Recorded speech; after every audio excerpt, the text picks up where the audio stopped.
Hi, this is Aaron Azrod, and welcome to the fourth part in our series, Rome, the Decline of Democracy. Where we last left our story, Antony and Octavius have now mobilized their resources to fight one another for control of Rome. Brett, take it away. The liberator force in Rome has been thoroughly defeated.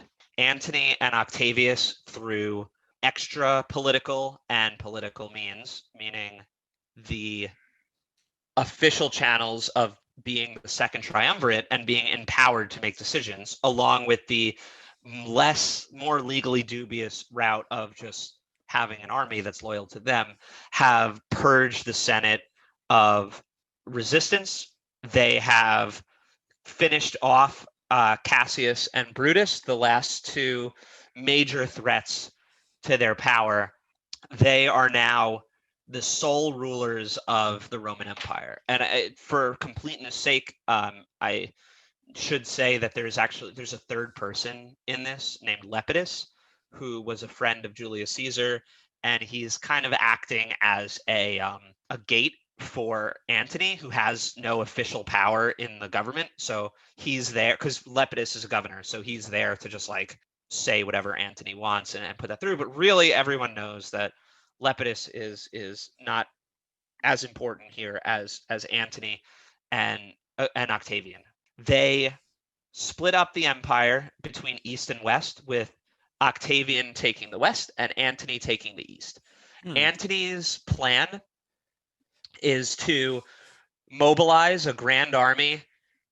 Well, I should say that both of their plans at this point, and at basically every point, has always been in the back burner to eventually usurp the other and take full control of the empire. Let me jump in with a question here for a second. So when you say that they split the empire between the East and the West, I kind of liken that to our own American Civil War. And I'm just wondering, like, how demoralizing could that be? Because we know that empires or Rome probably prided itself in the vast amount of land and territory that it had conquered. So I think that's a huge blow to the ego of the state to sort of be split in half, right?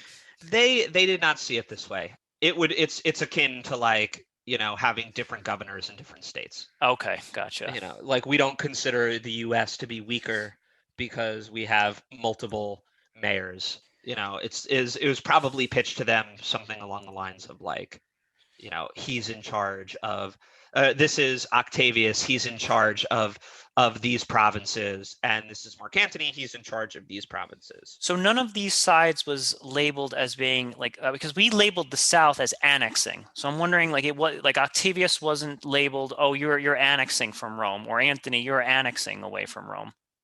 No. What happened essentially was Rome was a singular body that was each province was controlled by like an apparatus of bureaucrats, governors, proconsulars, propraetors, people who just are running things. And then the Senate kind of makes up rules and laws and delegates it down to them, right? But the people who are like directly boots on the ground in these provinces have a lot of authority. Gotcha. And what happened was that when this triumvirate formed, and they drawing up their plans, they're basically saying like, okay, Octavius, you're going to be the governor of these 10 provinces. Not illegal, but super weird, never done before. Bending those rules. We will see a constant bending of the rules. I see. So this is not like a giant succession. It's more of, okay, my jurisdiction rests in these areas. Okay, gotcha. Yeah, that's exactly right. And they each had their own things that they had to take care of, but in the back of their mind, they each had their own things that they had to take care of in the sense of like, because at this point, their triumvirate has been ratified by the Senate. Ratified by the Senate mostly because the Senate is now made up of like weak-willed yes men, and they're not special interest groups, but you could akin them to special interest groups, people who are like in it for themselves. Again, everyone was in it for themselves, but like, let's say even more so than normal. And so the Senate is made up of yes men, of weak-willed people, because all the firebrands have been conscripted, which means they've been killed, exiled, their property has been seized. They no longer have the means to, not capable of putting up a fight anymore. And also the fact that with the end of the liberator armies, Marc Antony and Octavius are in control of like the vast majority of the military. Some ridiculous amount of legions that make it difficult to kind of say no to them. I mean, the way that Octavian even gained official authority with the Senate was after the 2 consulars for the year died when he was laying siege to Marc Antony to protect Decimus Brutus. He demanded that the Senate name him consul, and they said no, and he marched an army to Rome until they agreed, right? He didn't go into Rome, he just sat on the outside. The implication was clear. So East and West, the power sharing agreement splits East and West Rome between Marc Antony and Octavius, with Marc Antony taking the East and Octavius taking the West. They each had to have an air of governorship because if you just abuse your power outright, like just totally do whatever you want, then you're not going to be in power for very long. But at the same time, both these men had aspirations that had nothing to do with the people or governing. Right. They each wanted to usurp the other one and become the sole ruler of, as far as they knew, like the only power in the world. This was for all the marbles. And the way that Marc Antony was planning on doing this was through a successful campaign against the Parthians, which is, the Parthian Empire is to the east of Rome, present-day Middle East, present-day India, and they are a constant target. They're like the only other empire that Rome knows about, and they're a constant target for great Roman generals who are seeking glory. But Parthia's tough. The Seleucids before them are tough. The Arabs who will come after are tough. The Ottomans, right? Like the one thing that Europe constantly messes up is underestimating the Middle East. And Yeah. we'll see Rome has problems with them throughout their whole history. We saw Crassus, one of the original members of the first triumvirate, die in a failed campaign with Parthia. Julius Caesar died before he could begin his campaign, and Marc Antony is going to attempt an invasion, and we will see it does not go well. So these guys, Antony didn't really read from history. No. Something about Middle East and something about Russia that yes, people just constantly screw up. People just, and it's so out there, right? And it's just like read your history and no, don't mess with these places. Yeah, I mean, history, it doesn't repeat itself, but it rhymes. Yes. And these events play out over and over and over again.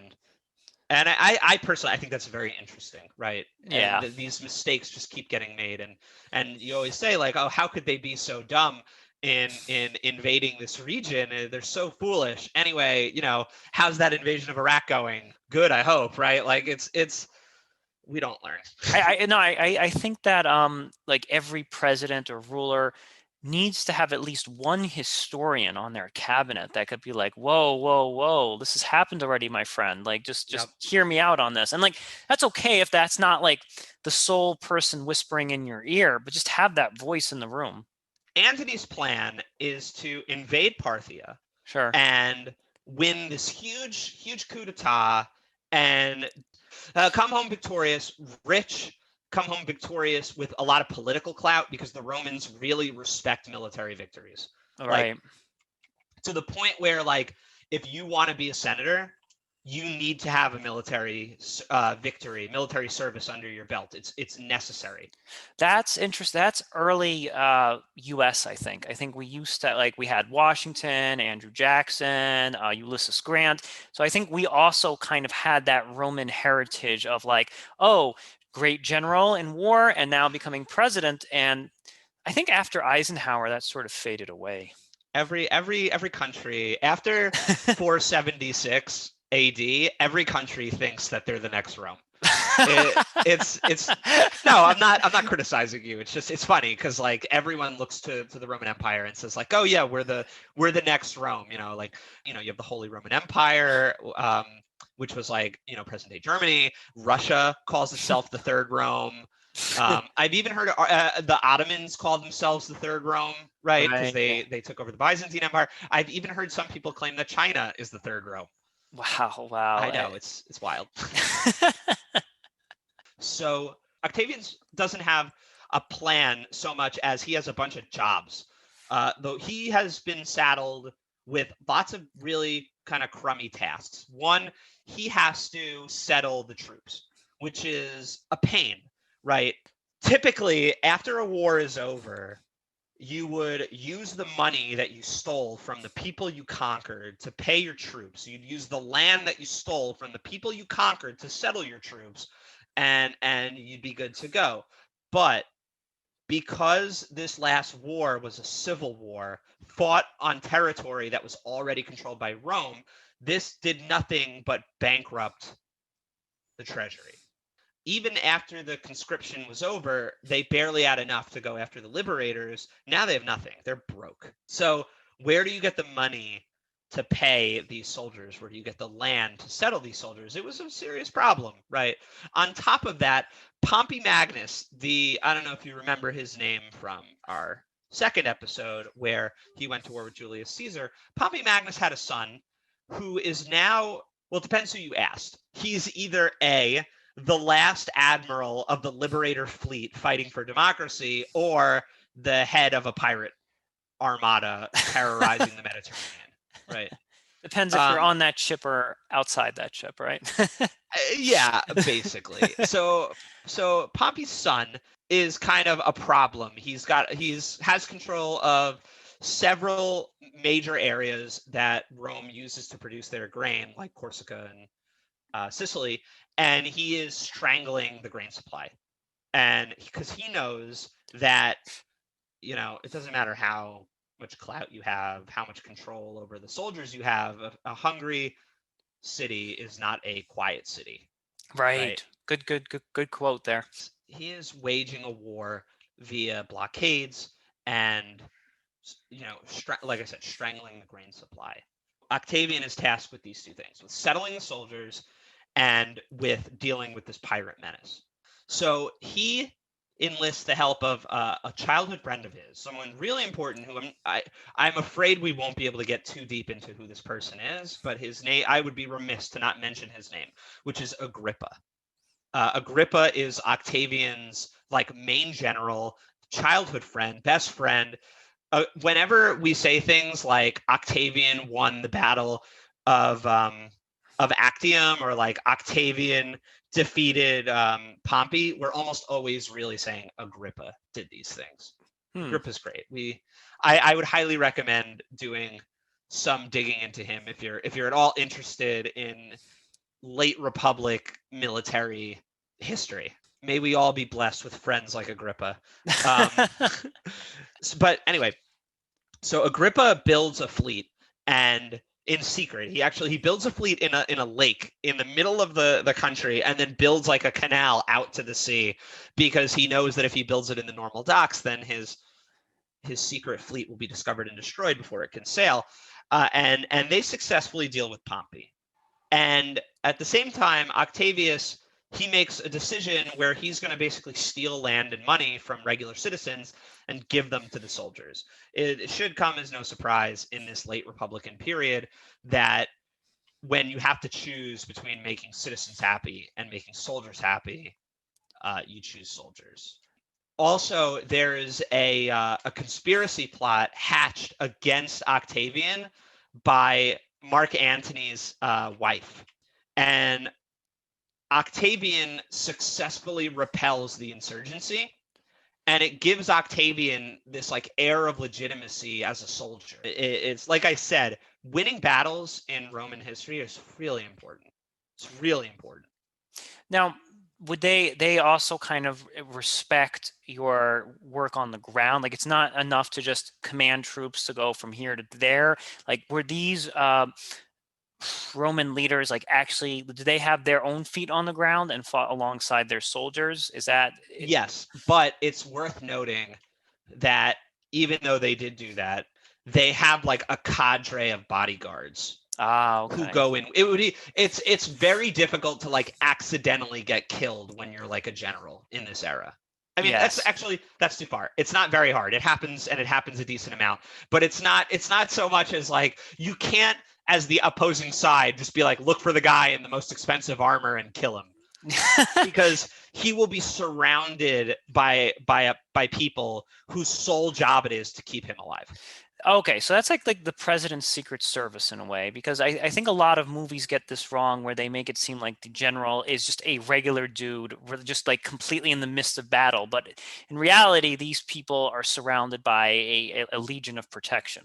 Yeah, and it's also worth keeping in mind that like in modern day today, that like probably wouldn't work as well, because like guns and bullets and projectile weapons tip the scales, so that like you could have 30 people bodyguarding you, but like one guy with a rifle is going to make all of that pointless, right? Right, yeah, that's so But true. like during those times, archery was a tactic, but it wasn't there weren't like sharpshooters yet. That won't come until like essentially the Huns will start popularizing it, the Mongols will popularize it, the recursive bow will make archery a much more potent tool in warfare. But for now, it's mostly used to like soften up infantry, Mm, mm. where you'll just fire lobs of arrows into groups of people, and hopefully you'll break some shields, you'll get them out of their formation. It's not really used yet as like a marksmanship weapon. Like the reason I mention this is that I think it's important, and this is something that perhaps even exists in the US today, is that we like our leaders to at least show some semblance of having the same level of public service as the people that they're commanding. And I think that like having that presence on the battlefield, and even if the scales are highly tipped and this person is shielded and protected, I think that that kind of builds respect if they see that the person commanding them is also somewhat entrenched in that battle, as opposed to just sitting in like a fortress and ordering people to do whatever.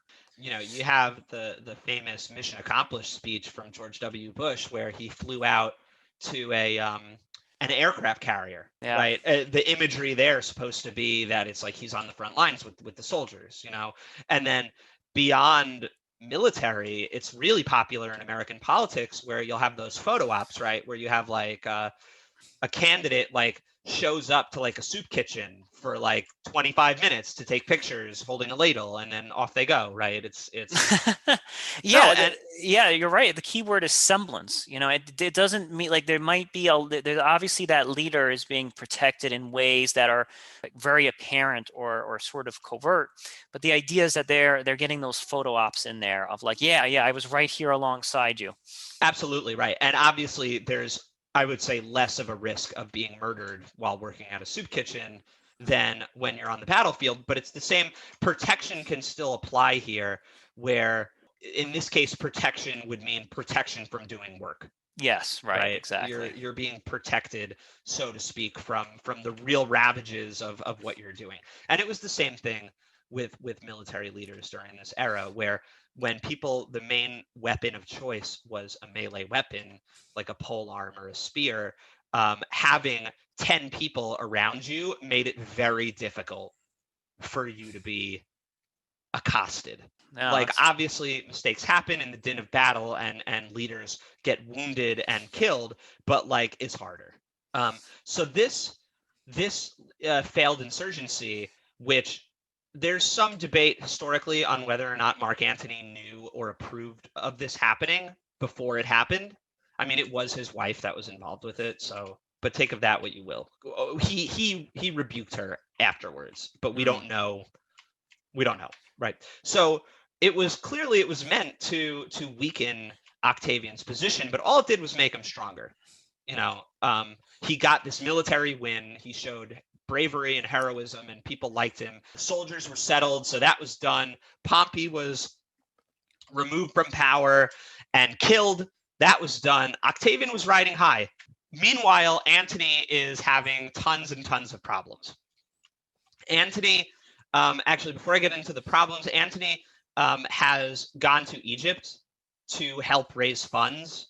And because Egypt throughout this whole period is very, very wealthy. And like Julius Caesar before him, Cleopatra needs a guarantor of her power, right? There's a mutually beneficial relationship going on where Cleopatra is saying, I need someone with authority and power to recognize my authority in Egypt so I can continue to be the queen. And Antony is saying, I need someone with money to help me finance my campaigns in Parthia. And they find it in each other. And just like Julius Caesar, a romantic relationship starts to bud, and she gives birth to a couple of Marc Antony's kids. I want to say 3 kids by the end of it. Wow, she has a way of cuddling up to power there. She does. She's very good at that. I mean, she's famous. Yeah, right. Even today for a reason, right? And it's a mutually beneficial relationship for the two of them. He gets the money and to do his invasion of Parthia. His invasion, it goes so poorly. It's ridiculous. It's ridiculous how bad it goes. Where he marches his soldiers out in the desert sun, and he is while he's marching, the locals are like feeding information to the Parthians about like his location and his weaknesses. And what happens is his baggage train, which is the part that follows behind the army that has their food, the stuff that they use to make their lodgings, their siege works, gets sacked. Wow. And decimated. And this is worse than a disaster, because Antony's plan was to take a city before winter and then use that city for winter quarters, and then wait till, because remember, something that we forget is that in the days of antiquity, the weather mattered a lot. Yes. No, it's the same thing with Napoleon and Hitler. It's like everyone is really brave in the springtime or in the summer, like, yeah, I can conquer it all. And then that winter hits and it's like, oh boy, we didn't think this through. Absolutely. And even worse, back then, even the day and night cycles matter, where battles that would have gone in one direction just stop because it's too dark to fight. Straight up, they can't fight in the dark. That reminds me of when I was a kid, just playing handball at night. You just, at a certain point, you just can't see the blue ball anymore. It just disappears. Yeah, absolutely. You stop playing when someone gets hit in the face because they couldn't see, right? And it's like, well, I guess it's time to go in. Dinner. Yep, that's exactly it. They didn't have streetlights back then. Rome, Yeah. as a tangent, Rome was famously dark. They didn't even really have torches on the streets. Once nighttime hit, it was imperative that you got home.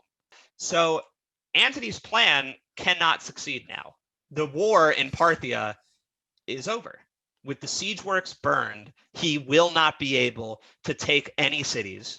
The people will just hold up in their walls, and he's done.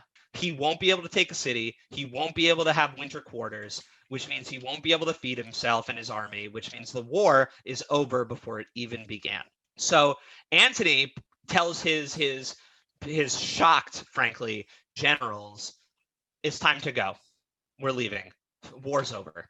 And they turn around and they start marching back. But the bad luck for him does not end here, because a kind of vassal state, kind of ally, kind of enemy, this, if you're studying ancient Rome, then this area will come up over and over and over again, and that is Armenia. Armenia is a constant political and military battleground between Rome and whatever empire is currently ruling in the Middle East, Parthia, Seleucia, even the Ottomans for a while. And Armenia, when he marched out, was an ally of Rome. But they take the opportunity when Antony fails his war to switch sides over to Parthia. And though they don't outright attack his army, they don't give him any kind of assistance or help. And so his soldiers marching back in winter with nowhere to stay, nowhere to rest, no friendly territory, they're dropping like flies. Antony loses something like 25% of his force to just disease and cold. Now, this is actually something I kind of want to just put our thumb on a little bit, because I think this does come up a lot today, where you have like returning veterans and you have all of these organizations who are like, hey, you're not giving us the best body armor, or you're not treating us for PTSD, or you're not providing quality health service.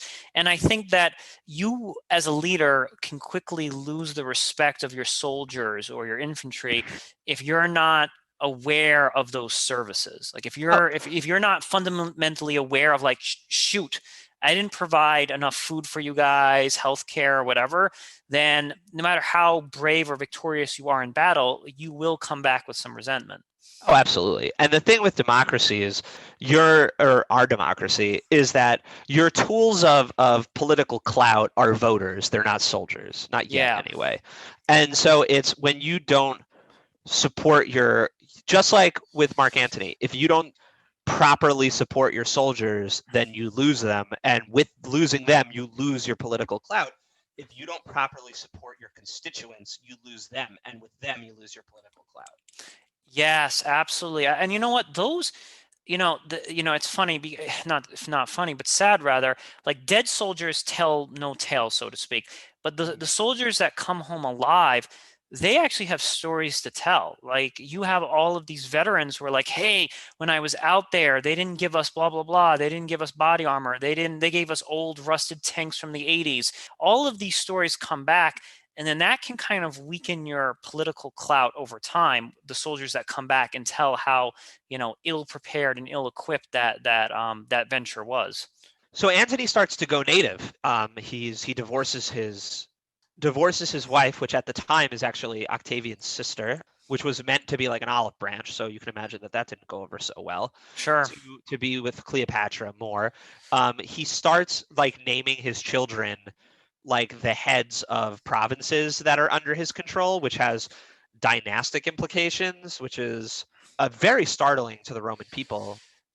I want to talk about this idea a little bit, is that it's this idea that if you don't have your house in order, that can kind of seep into your governance. So I think that if he's having problems with his wife and he's having problems with his successors and the family, I think there is a thing to be said that if you don't have your house in order, it makes it really hard to kind of govern an entire empire, so to speak.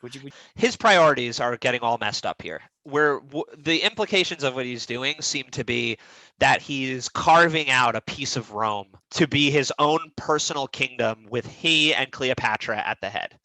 Yes. And Octavian jumps on this and calls him out and tears him up, and eventually turns public sentiment against Antony enough that the Senate agrees that it's too much, and they say, yes, we are deposing Antony, and whatever you say, Octavian, we're doing it. Right. Now, I don't want to paint Cleopatra as being like this vixen or something, but like I have to say that she must have had some influence, because he seemed to have a very clear objective and goal, but then he gets down to Cleopatra and it's like, oh yeah, sweetheart, we can now have this empire together, just you and I feel that she's manipulating him in a way, and that's kind of sidetracking him from being able to. And I know it's a stereotype to kind of think of women as being like this meddling force that kind of destroys things, but I think that's what she's doing in this particular instance. That is a theme in Roman history and Roman folktales throughout their entire existence, is this idea of like women taking down great men. Right. True or not, and frankly, it's usually not. But that's like a thing, right? Like, I mean, like, and even European history is littered with evil stepmothers and witches, and they often get the short end. And it's funny that you say that you see her as like a vixen and a manipulator, because that's how Octavian was trying to paint her as. It was really important to Octavian that he lay as much blame at the feet of Cleopatra as he could, because it makes it easier. It is easier for Octavian to go to the Senate and say, we need to declare war on Cleopatra and Egypt because they are annexing our territory, than it is to say we need to declare war on fellow Roman Marc Antony because he's annexing. I don't see it that way, because I think I would say, no, sir, you're the one that betrayed your own convictions. Like, you should have stayed with your wife. You should have just, you should have just followed the course, because you can't just blame somebody else for basically taking you down a detour and then be like, oh, no, she tricked me. It's like, if you're a ruler, it's a very weak move to blame somebody else for taking you down a detour. It's expected that the ruler always makes the right choice, and they are above being tricked. I think a good analogy would be the thing that just happened in South Korea with where, and I apologize for not knowing all the details of this, but it was something really scandalous. Like, the president, it turns out, was like getting advice from what basically amounts to a cult and making policy decisions on what's going on, like making policy decisions based on like advice she was getting from like basically from a cult, from this Wow. religious thing. No, this is actually really important right now, because I think that as soon as a ruler starts blaming others for their misfortune or for bad advice, that is a sign that they are on the decline. I really actually think that because I think true rulers may get good advice and they may get bad advice. When they get bad advice, a true ruler will say, I apologize, I was misinformed. However, here's the corrective step. But I think when a ruler just starts pointing at, no, it's Cleopatra, she's the evil one, blah, blah, blah.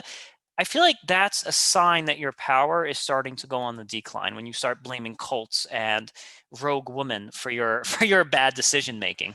Well, I can definitely tell you that Octavius's power will not be on the decline after this. Oh, okay. He for sure is going to come out of this on top. Another example might be something like when you're attacking a politician for their decisions, especially in America.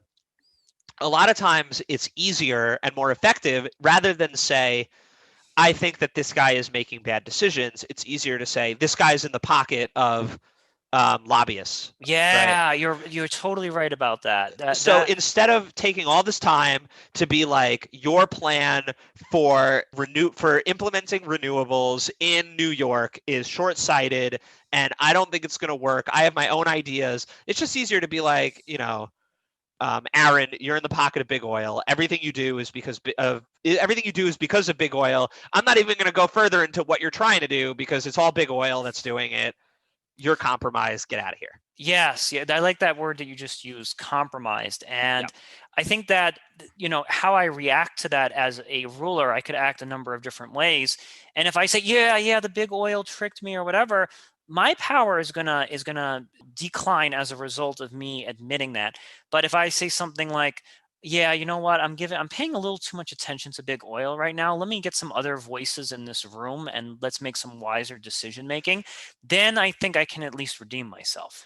Morally, I suppose, but in terms of politics, there is no winning answer. You're on the back foot now. Yeah, If yeah. people accept the propaganda of like, you are in the pocket of lobbyists, that is a black mark on your record now. You're not I've never, I mean, you correct me if I'm wrong, I've never ever in my life heard of an American politician coming forward and apologizing for taking lobbying money.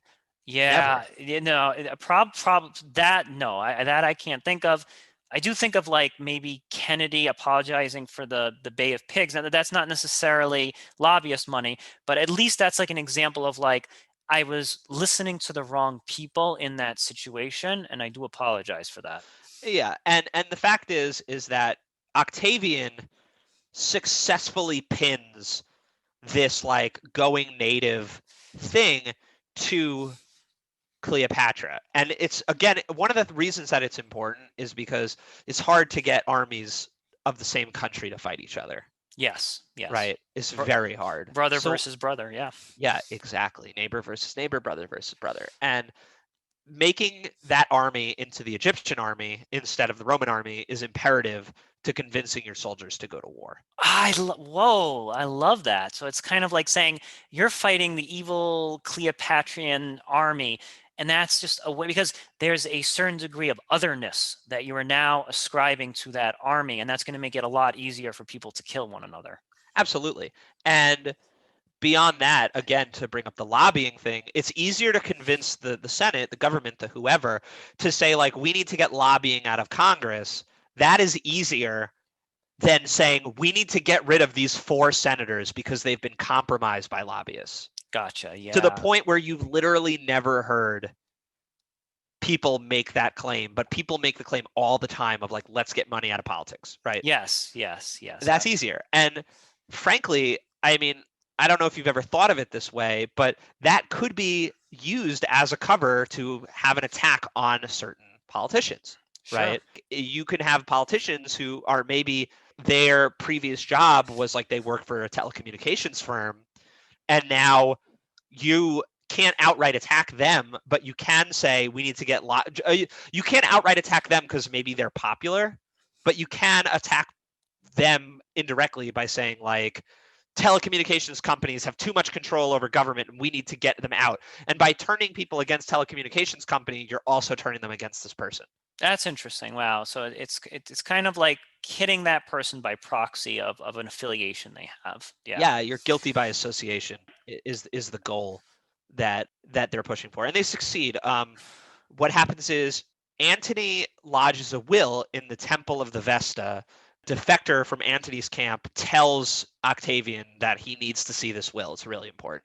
So Octavian essentially steals the will out of the temple and reads it, and he's, I want to say horrified, but really he's like super happy about it, right? Because what the will says is that he's renouncing his Roman citizenry. He's leaving all of his fortunes to his illegitimate children with Cleopatra. Whoa. He declares Cleopatra to be like the queen of kings.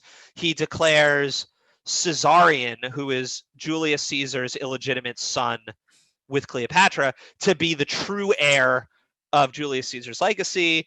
He's gone, and he wants to be buried in Alexandria in Egypt instead of in Rome. This is a huge deal. This will is feeding the narrative of the foreign invader. That's basically what this will is doing.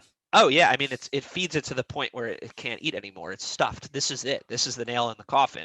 This is what this is what Octavian uses to turn Rome against Marc Antony. Now, in fairness, Antony should not have, decreed that he be buried in Alexandria. Like, if you really, so I think this is an issue of willpower, because I would say that if Antony really wanted to rule Rome, he should have identified as being a Roman citizen first and have his burial place designated there. I think that he lost will somewhere along the line, where he's like, no, I love you. I love Cleopatra. I want to be buried near where she lives or whatever. Like somewhere along the line, I think he just lost will. I think his aspirations were lower at this point than Octavian's, where Octavian wanted to rule all of Rome. And from what we're seeing, like I had said before, it seems like Octavian's goal here is to carve a piece of Rome for himself, probably making Egypt his capital and granting control of the provinces to his children, creating his own kingdom, his own dynasty. It's not sticking to your original vision. This is enough to turn the people against Marc Antony and give Octavian the casus belli to invade Egypt, to go after Marc Antony. Right. What we're going to see, and I'll make this a little bit quicker, is that Antony's forces don't really like Cleopatra. They don't like being ordered around by a woman. They're not used to it. They don't like deferring to her for stuff, and they definitely don't like her being in charge of troops. At the time, it's bad luck for women to be on the battlefield. It's bad luck for women to be on ships. It's not good. They start abandoning Antony in droves. Antony is losing his forces.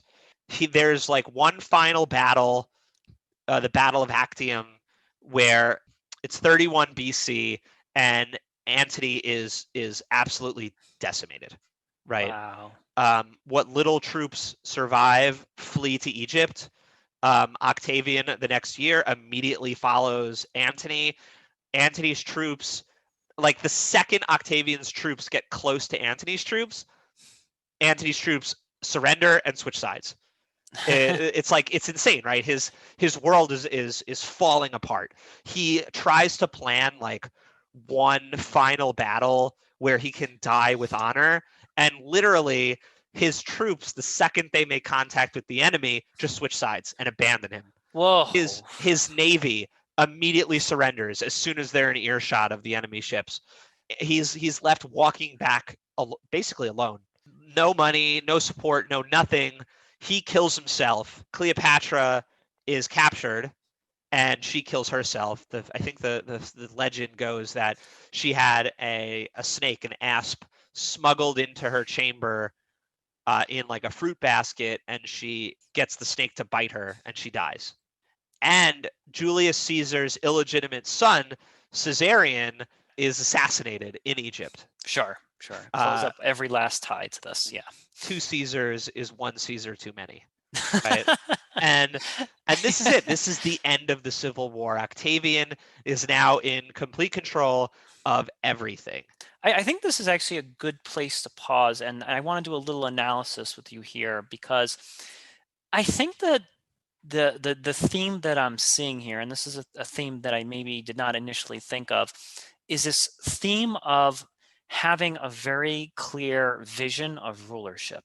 And I think that Marc Antony kind of makes this mistake at so many different junctures, where he gets sidetracked in his personal life. He gets sidetracked politically, like, okay, I want to rule Rome. Oh, wait a minute. I don't want to rule Rome. I just want this section for me and my mistress to kind of like sit back and eat grapes and enjoy.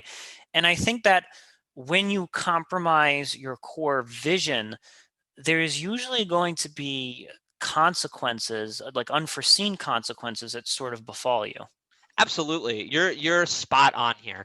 Antony's career is plagued with these instances of him putting his own pleasure and his own desires ahead of what is required to rule. When Caesar leaves Marc Antony in charge of Rome, something that I didn't speak about, but it happened during the time when Caesar was rushing off to fight Pompey, the time that Caesar was in Egypt with Cleopatra, he left Marc Antony in charge. And Marc Antony did a real bad job. He was more interested in feasting and drinking and gambling and women than he was in governing. Yes, this reminds me of a book that I read called Leaders Eat Last. And the idea behind this is that when your subordinates see that you are engaging in too much opulence and too much pleasure every single day, it's one thing to have one big banquet once a year, but when they see you engaging in opulence every single day, the respect of the subordinates that are putting their lives at risk begins to diminish with every increasing day that you are selfishly spending time with your mistress, every single time that you are drunk off your ass with wine. I think that has like an impact on the people that you are commanding. Yeah, absolutely it does. And you're not wrong in your assumption that Octavian was successful because he just wanted it more. Yeah. It's true. It's true. And he, like even when the two of them are split between East and West, Antony's plan is just to like live in this fantasy world of like glorious battle. Every night is like, Eastern princesses and glorious banquets, whereas Octavian is dealing with pirates and land redistribution. It's not fun. And this is a real issue, because leaders have to have tremendous foresight and willpower, and we could even throw in the Greek word like stoicism here, that being a ruler is not about pleasure. It's just not about that. And I think that I think when you become a ruler, that does gain you access to Eastern princesses and money and luxury. But if you kind of fall too victim to that, you fall too much into that, you start losing your eye on the prize, so to speak, and that it becomes a vacuum for people to then exploit and then basically dethrone you.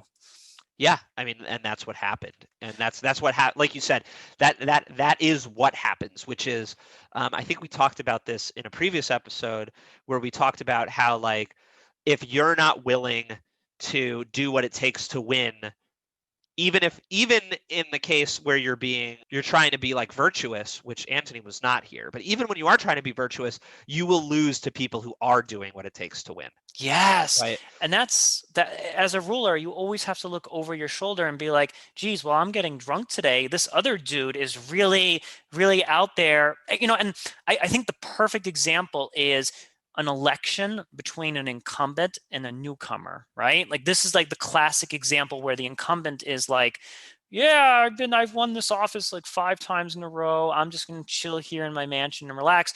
And the newcomer is doing a radical grassroots movement, knocking on those doors, being like, hey, you got to come out in November and vote for me. And we kind of see this playing out, even today, where it's like, if you are not really having your fingers tightly on that steering wheel, someone else is going to launch a grassroots movement campaign and take away your power. Oh yeah, I mean, where we both are from, we saw Alexandria Uh, Cortez beating the Democratic incumbent. Crowley, right? Yeah, yeah, exactly. It happens. It's not, if you're not willing to put in the work, probably someone else is. Yes, yes. And regardless of, and I always say this, regardless of where your politics lie, always be on the side of the person willing to work really hard. I think whether you're, Republican or Democrat, if you see somebody that's really, waking up at 5 a.m. every morning and knocking on doors, it's probably a safe bet to say eventually, it may not be this election, but eventually they're going to succeed in breaking down the door. And we see it more than just politics. It's in business too. I mean, there's stories, so many stories, especially around the early 2000s with the dot-com bubble of like, Blockbuster got the opportunity to buy Netflix and they Yeah. turned them down. Microsoft had the opportunity to buy Google and they turned them down. Sears. Sears, yeah, Sears the was Sears famous. catalog. The Sears catalog, they were famous for this big book of things, and then people would pick out what they wanted, and then the thing that they wanted would get delivered to them. And the age of the internet came, and all they had to do was digitize their catalog. That's all they Jesus. had to do, and they just didn't want to do it. They were like, "Why bother? We're essentially the incumbent. We're already sitting on a fortune, right? We're Yeah. already doing good."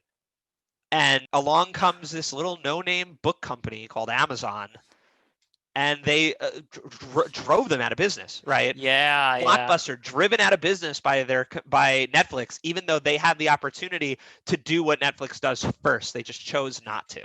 Yes. You know what I think it is, Brett? I think those CEOs spent a little too much time with Eastern princesses. That's I what I I think Brett, you might be right, Aaron. Brett, thank you so much for being on the show today. Thank you so much for having me. It's always a pleasure. This concludes the fourth part in our series, Rome, the Decline of Democracy.